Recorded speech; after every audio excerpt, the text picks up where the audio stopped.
Local programming on KRWG Public Media made possible in part by viewers like you. Thank you.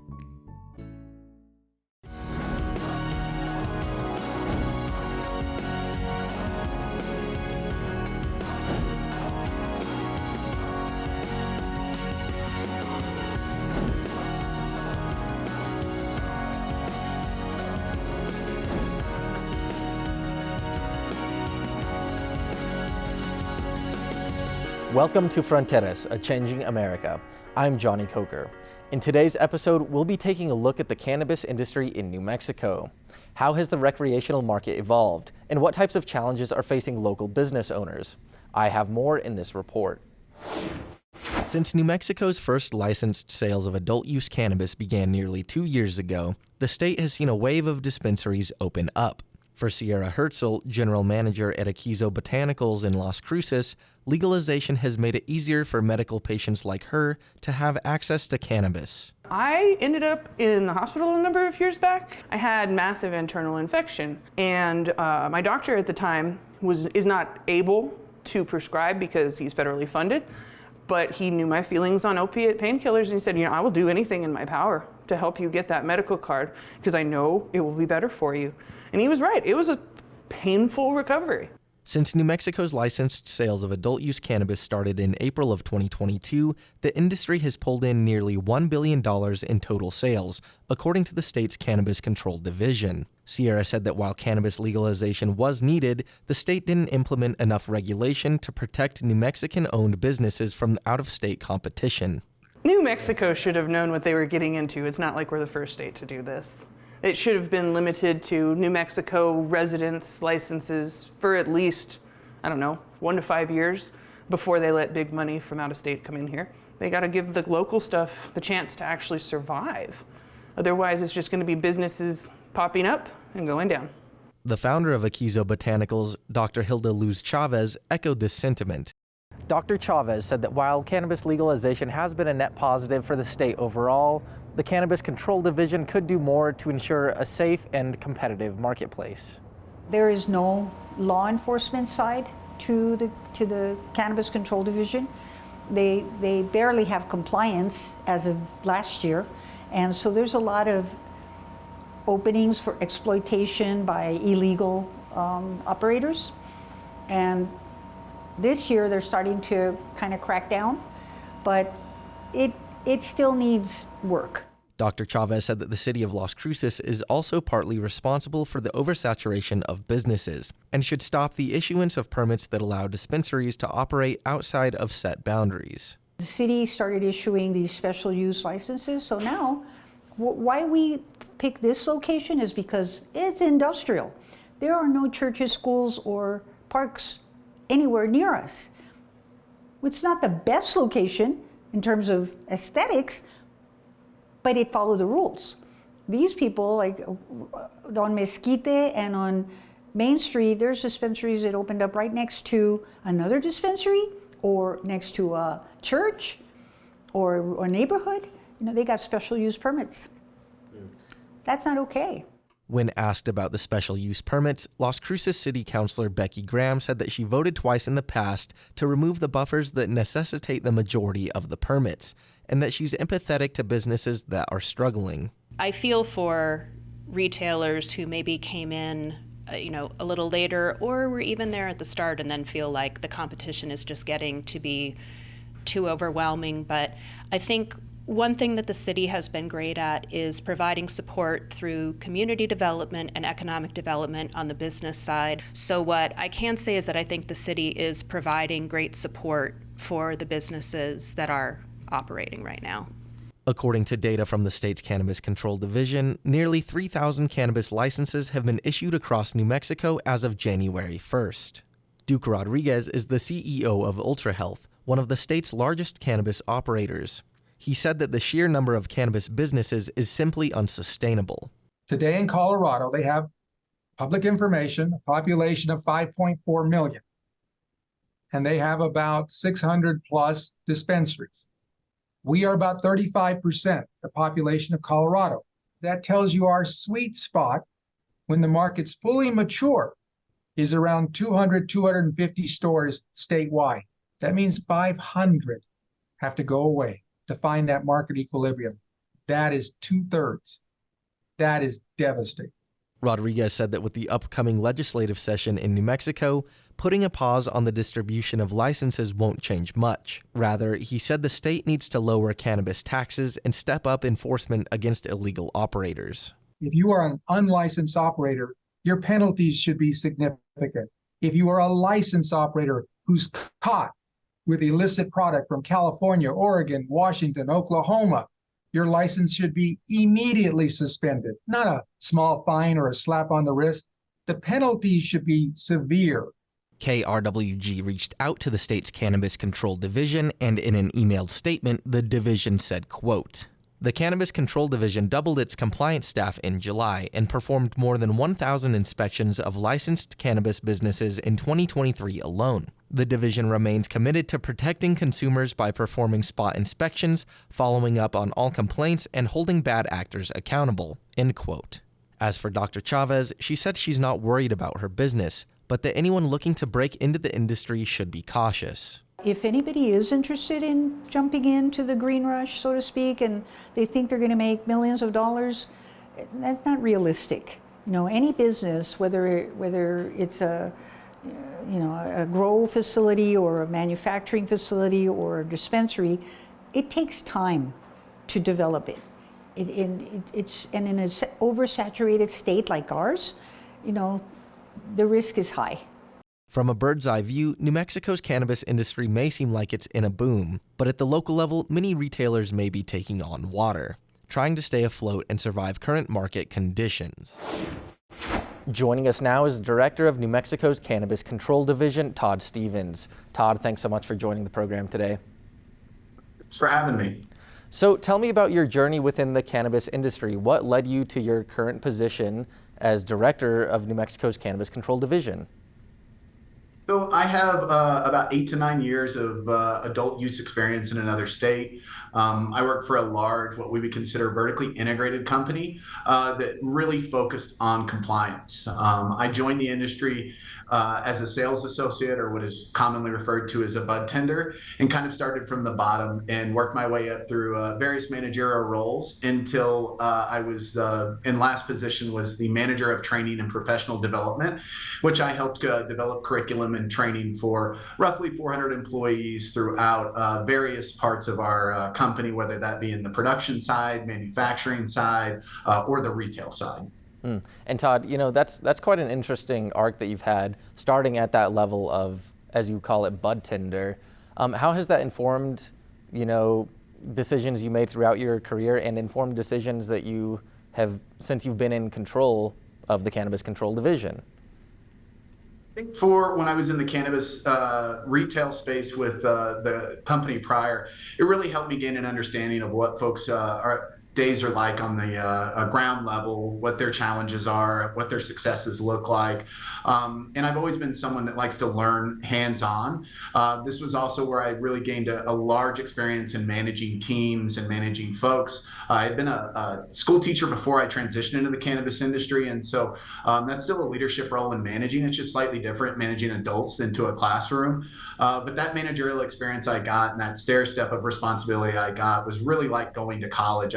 At a 100 level sales associate to a 200 level as an assistant manager. And then at one point I was overseeing the operations of 5 of our retail locations. So interacted with a wide variety of people with a wide variety of learning styles. And again, with my background in education, training has always been something that's been effective for me. So that kind of progression really matched up with the way that I learn and the way that I want to learn how to lead and how I lead people. And I think it's really transitioned into what I've been able to bring to this role in regards to training and leadership within the division. And Todd, cannabis in New Mexico has reached nearly $1 billion in terms of total sales, so it's a big growing industry. And New Mexico is obviously not the first state to get to this point. So what does that amount of revenue mean for a state like New Mexico? What does it do for the local population and the communities within it? That's been a success for every legal market that's transitioned into the adult use cannabis space. Generates tax revenue that can be really used in a number of different ways to support small communities, large communities as well, education and things like that. And those tax dollars really do go to bettering the lives of New Mexican citizens. And so in your own words, what do you feel is the main role of the CCD? Obviously, it's a regulatory entity, but what is it that you're really focusing on up there as the director?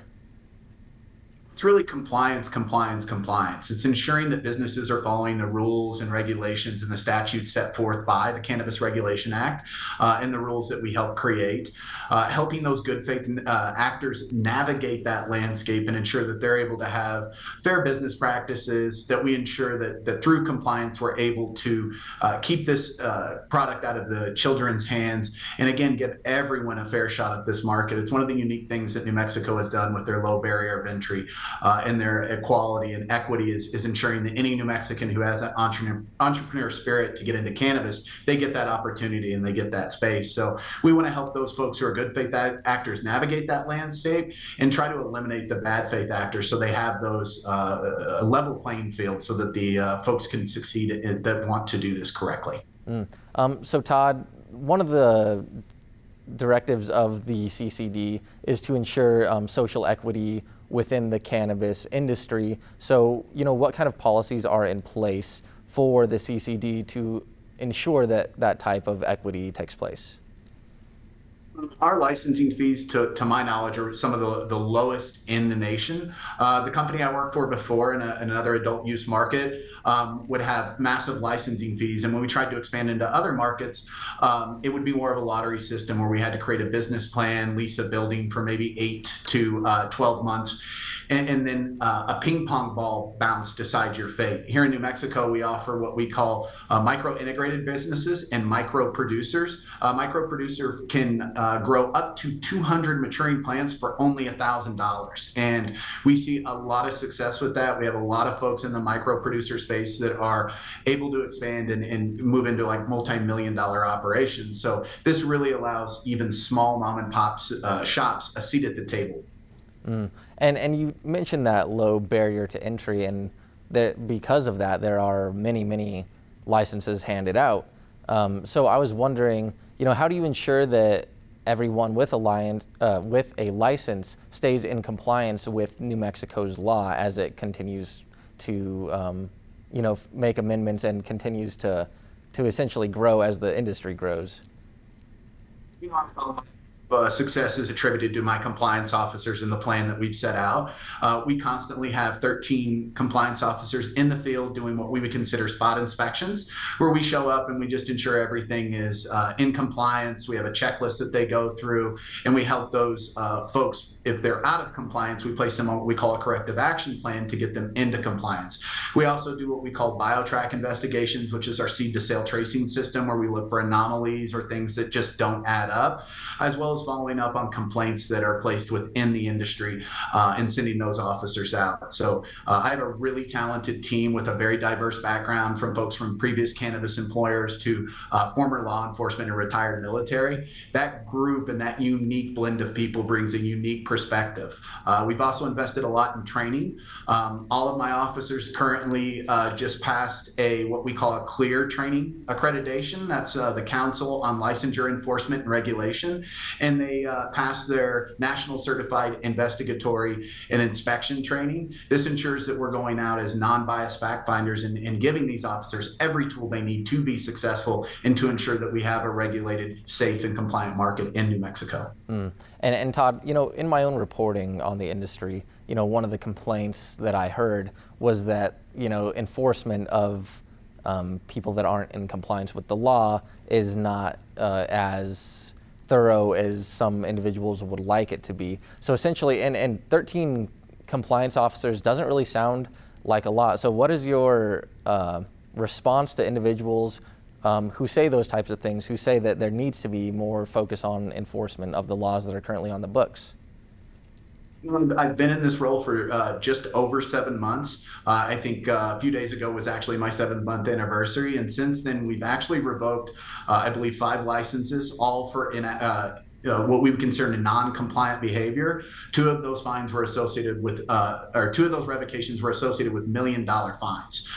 So we are out there. We are really looking at those folks who are just blatantly breaking the rules and the laws, and holding those folks accountable as we begin to move more into a space where those folks have been mooted out. You'll probably see a more focus on compliance. However, based on the numbers and the projections that we have this year, every licensed facility or premise, as we call them, will have an inspection.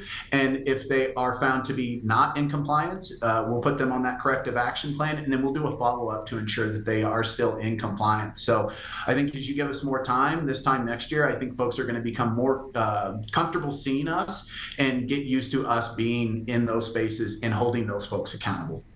And so what types of relationships does the CCD build with, local business owners and even local governments and enforcement officers within communities in terms of, again, hearing people's, not complaints, but hearing their, hearing their complaints and taking them into account. What types of relationships do you build within local communities within the CCD? We really try to work with everyone down from those micro producers all the way up to large vertically integrated establishments and see how we can best support them.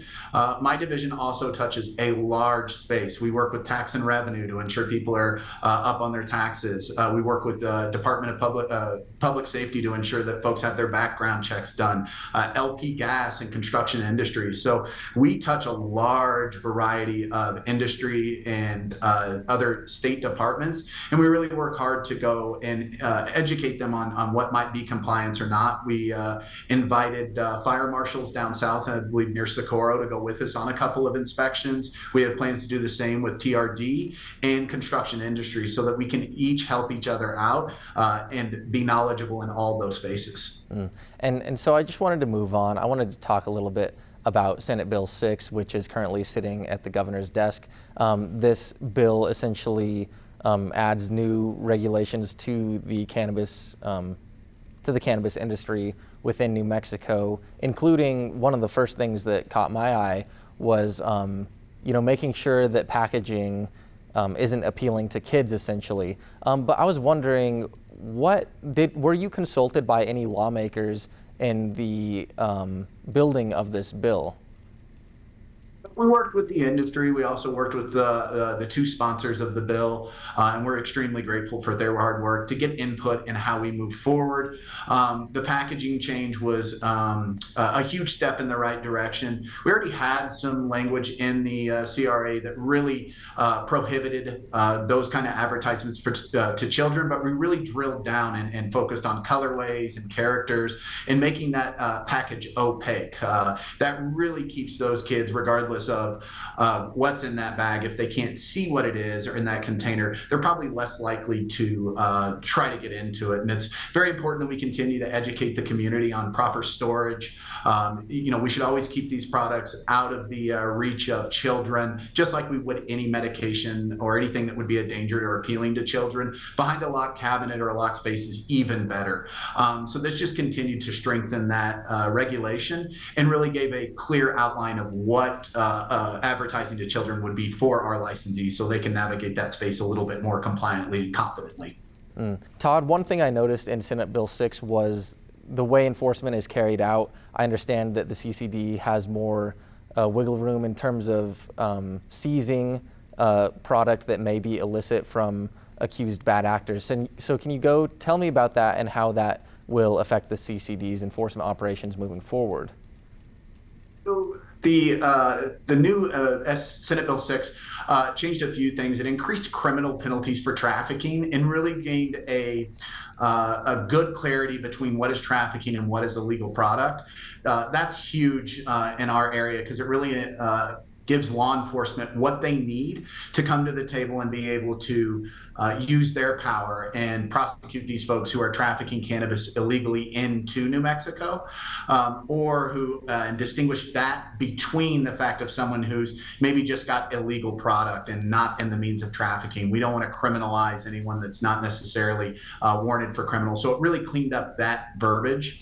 And it also, unfortunately, we had the ability in a separate bill to gain law enforcement power that would have given us even more power to seize and destroy. However, that bill was not able to be passed, but we're hopeful that in the coming months, we're able to work with legislators again to possibly get that on the call for next year. So is the CCD able to seize, product that may be illegal under Senate Bill 6? Am I reading that correctly? Fortunately, we're not going to be able to have that power to seize and destroy through Senate Bill 6. We do have methods of being able to, when we find product that's maybe failed testing or that we know is non-compliant, we can go into our seed to sale tracing system currently and lock that down so that is not sold on the legal market. We would encourage every New Mexican citizen to purchase their adult use cannabis through a licensed dispensary, not only for the things you mentioned before with taxes, but also for safety, ensuring potency and those kind of things. So we do not have the ability currently to seize or destroy, but we do have the ability to lock those products down so they're not sold through the legal adult use market. And something else that I ran into in my own reporting was, a business owner I spoke to talked about wanting the penalties for non-compliance, whether it's an unlicensed operator or a licensed operator that is stepping out of compliance, for those penalties to be stiffer, to essentially make sure that they happen less frequently. Do you think the penalties currently on the books are enough to deter that type of behavior? I do. I think, again, we're limited by the Uniform Licensing Act, as well as some rules, regulations, and the statute of how much we can actually fine people. But recently, as I mentioned earlier, we revoked 2 bad faith actors who were grossly out of compliance, revoked that license, and issued $1 million fines for both of those. That's a lot of money. That ensures that market is kept correct. Johnny, I think it's also important to keep in mind that when folks fall out of compliance, sometimes it's not due to them wanting to be bad faith actors. They just maybe are a little miseducated or don't have the proper understanding. We want to give them a fine that doesn't necessarily close them down and allows them an ability to come into compliance and work forward with the CCD. We want to be a friend to those good faith actors. Obviously, if you break a law or a rule, we're going to hold you accountable and we're going to use our administrative authority to its extent. But we also want to be aware of the fact that this is a new industry and mistakes are going to happen. And as long as folks are working with us to come back into compliance, we want to make sure that they're held accountable, but they're not able to do business unless we decide to revocate that license. And being such a new industry, I mean, another thing, speaking with local business owners, they were concerned about bigger businesses coming in and taking up a lot of market share while sort of leaving New Mexicans in the dust a little bit. And I know do you think that in the future that we could have some sort of laws or regulations that give New Mexicans sort of a foot up on out-of-state businesses, or do you think that ship has kind of sailed with where we're at right now? I think there's a number of different ways how we could continue to support those, what we would call those micro businesses, those micro integrated cannabis businesses and the micro producers, whether it's with education. I've heard people talk about a different excise tax like we have with alcohol and our craft brewers versus our larger, more established brewers. So I think, again, with the low barrier of entry, the low licensing fees, we really give those folks a fighting chance. And in my experience in the market in the adult use cannabis space, the cream really does rise to the top. Quality of products, customer service, and those kind of things usually win out at the end of the day. And that's something that those small micro businesses can really focus on, is that customer-facing sales point and the fact that they do grow smaller amounts, which they can control quality a little bit more. So I think we can continue to support both and really bring people to the table and talk to those micro integrators, integrated businesses, and those micro producers on how best to support them. Todd, we have time for one more question. I just wanted to ask, as the leader of New Mexico's Cannabis Control Division, where do you see the division in the next 5 years, and where do you see it within the landscape of New Mexico's growing cannabis industry? I with a lot of aspirational wants and needs here in the CCD. I think you're going to continue to see the division grow, which will lead to more officers, which will have more enforcement. I want to be able to place duty stations in cities outside of Albuquerque and Santa Fe. We've got one officer down in Las Cruces. Hopefully in the next 6 to 7 months, we'll see an officer in Roswell, Farmington, out in Sunland Park and around the state, so that we are able to be more efficient and cut down on travel costs. I also would like to create a division for BioTrack investigations, where we have a team that just solely sits and goes through looking for trends or anomalies within our seed to sale tracing system. More training and continuing to really invest in our licensees in forms of education, webinars, and things, so that they're able to navigate this landscape.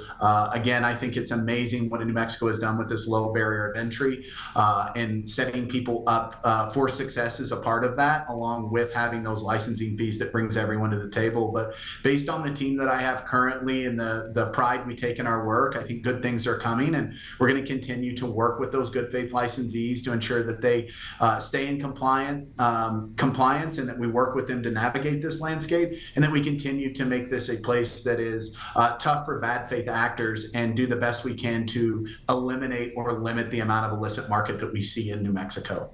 Todd Stevens is the director for New Mexico's Cannabis Control Division. Todd, thanks so much for joining us today. Thank you. And that's all for today's show. You can find more news on krwg.org. For KRWG Public Media, I'm Johnny Coker. Thanks for joining us on today's episode of Fronteras, A Changing America.